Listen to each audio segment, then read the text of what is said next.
What's up, everybody? Another user question that I'm going to answer here about changing chords a little bit more easily. Now, I did not get into a very specific problem with this user, but I'm going to cover some things from the beginning and then on into a little bit more of an intermediate or a late beginner, or just if you're finding yourself even playing some more difficult chord changes and not quite being able to get there. But let's start in the beginning. A great thing to make sure that you're not doing this. There's a lot of problems that if you don't really have someone guiding you through, that you may not notice that you're doing these things that are slowing you down. The first one is if we just take a G to a C. Now, we can get a lot accomplished from a G to a C to a D. Just in those three chord forms. Like if we sort of focus on those mostly, number one, so many songs have those three chords. And number two, those are three huge different hand positions, finger positions. So once those get a little bit easier, some of the other chords are just going to start coming a little bit more naturally. So if we add a different chord, if we're kind of like going through and adding an F or whatever it is, those won't take as much time and focus to get, right? Your hands will be sort of ready. The main thing, I actually wasn't going to talk about it until I just realized right now, is if we put a metronome on and you make that metronome nice and slow, all right, but you have to hit the next chord on that metronome. So if you just do G to C to start out, right? If I had that metronome going, you're not allowed to slow down. That does not matter if you're hit some wrong notes, okay? I'd rather those, and if you're consistently hitting the wrong notes, move it back and move it slower and move it slower, and then build up from there. What we don't want to do is constantly double check, right? This is a huge thing, and it's actually, the funny thing is it's actually both hands too.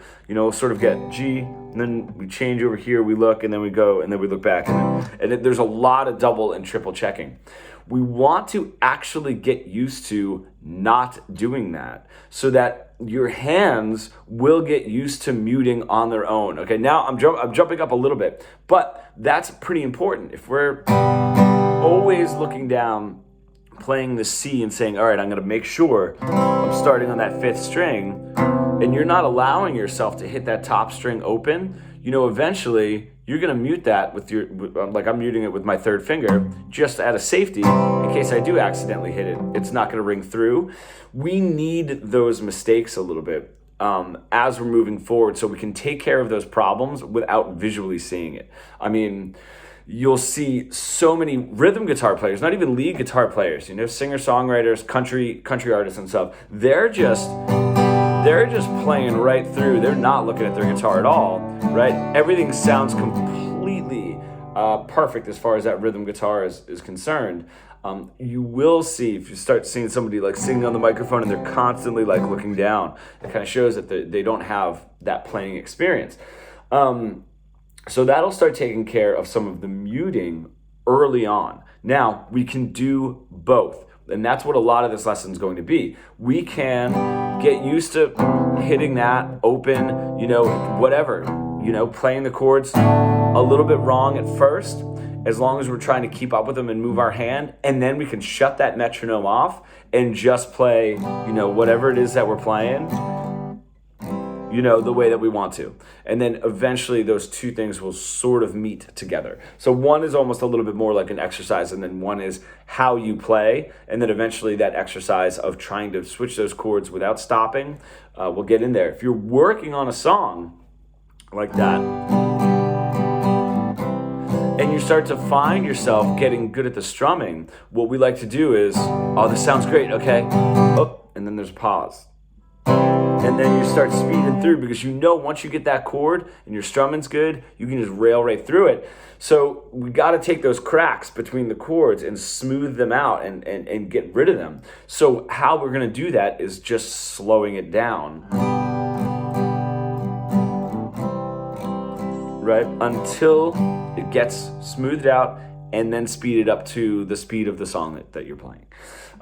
There is not that much of a benefit to doing, or I'm sorry, there is, but these pauses, there's still a benefit, but you're slowing yourself down right? Rather than just slowing the whole song down, you're slowing your progress down. Slow the whole song down and get it where you don't have to stop, and then speed that whole thing up, and you'll get there faster. That's something that I do with like my lead guitar students, clients, and like even some of the metal students, is if we're working on sweep picking or whatever it is, doing it slowly and correctly and then speeding up from there, that makes your progress go so much faster than sort of playing the part fast that you know, and then a switch, and then playing, so just moving the whole thing together. Now, if we're talking about changing the chords, and if that's starting to be the issue, which it is with a lot of beginners, we want to do the change all at once. If you look at my hand, right, kind of making these changes all at once. There is, and I can't quite tell, but I think that it's still, even though it looks like it's happening in an instant, I do still think that there's a step process in it, and it's just cutting those steps down to where it almost seems like it's happening all at once. What I mean by that is, when I'm playing this, I honestly think I'm like really focused on my third finger, and then my second finger, and then my first finger, right? Even if it looks like they all drop at the same time, that's sort of my thought process. So we can do that. Now that seems counterintuitive, and that's something that we're gonna wanna get rid of first, but there's a reason. I'm gonna go over that. So if we're just doing G, we go to the C, just drop them one at a time. What that does is that just like allows our sort of mind-hand coordination to work in stages and steps that's a little bit more comfortable, one at a time, rather than trying to handle the whole hand at once. When you're doing the changes, that might help you out. That might be a little bit better. The benefit to that, right, if I'm just doing one finger at a time for whatever chord it is, and whichever finger is most comfortable for the next chord, what I'm doing is I'm cutting out a step in the chord changing process that also slows us down when we're beginners, which is always going back to sort of this ready position, right? So it does seem a little counterintuitive and a little incorrect to do like one finger at a time, right? That eventually will get much quicker, okay? But what that's also doing is I'm not really ever, I'm morphing my hand from one chord to the other. I'm not just going back to like this ready position almost, and then back here, and then back to the ready position and back here. That is a huge step, and you're just creating another point. So we got the chord G, and then you're creating an open position point, and then do a C, rather than just this straight line to get from one to the other. So that is why this helps, sort of taking it in stages. And I've had students where I'll tell them they're only allowed to move one finger at a time. That forces their hand to stay close, So if I'm on the C, one finger at a time, that's another great way to just train the hand to stay down and stay close. So it has its benefits. It does move a little bit slower at first, but it does have its benefits where we're going to eventually cut that point out so that when the chord change can go a little bit smoother from the G to the C, we don't have this open position that we keep going back to. And that does become really, really important. If you notice, if I'm playing a G to a C, if I sort of pop right there, if I stop right there, if I go to the D, my middle position is not the same, right? From a C to a D, right? I'm almost like forming that D right there. It's not the same as when I go from a G to a C. That position in between those chords is going to be different because I'm just going from one chord to the other. Sounds crazy, sounds wild. It does help, I do promise.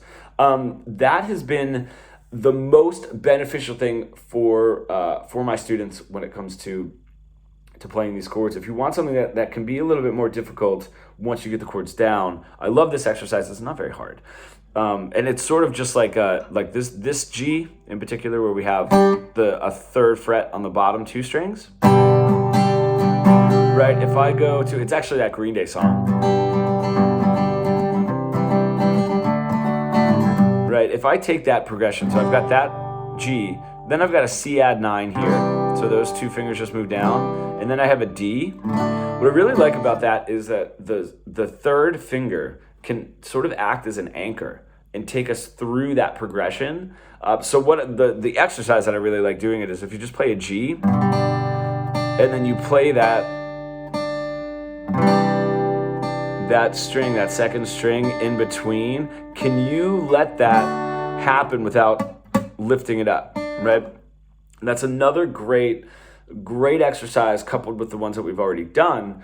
That is another great exercise that trains your hand not to move when it doesn't have to. You know what I mean? And that's the same. We take another one. I really like this one. C to A minor. I mean, really, it's just that third finger is the only one that's really moving. Your second finger is going to have to sort of scooch and get out of the way, because that feels real good up here, you know. And then when we go to that A minor, you just might need to move it back a little bit. But if you can keep those down and your first finger not moving, right?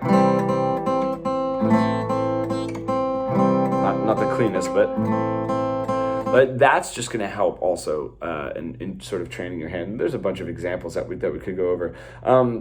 So I hope all of that helps.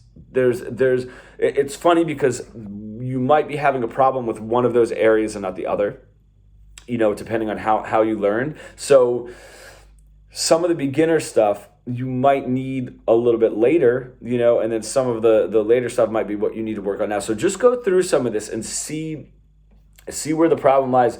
Do some of those steps and those exercises and see what gives you the most trouble. That's how you're really going to figure it out. You know, if one of the exercises is like really, really hard to do, or if you can't get yourself to not double and triple check from chord to chord.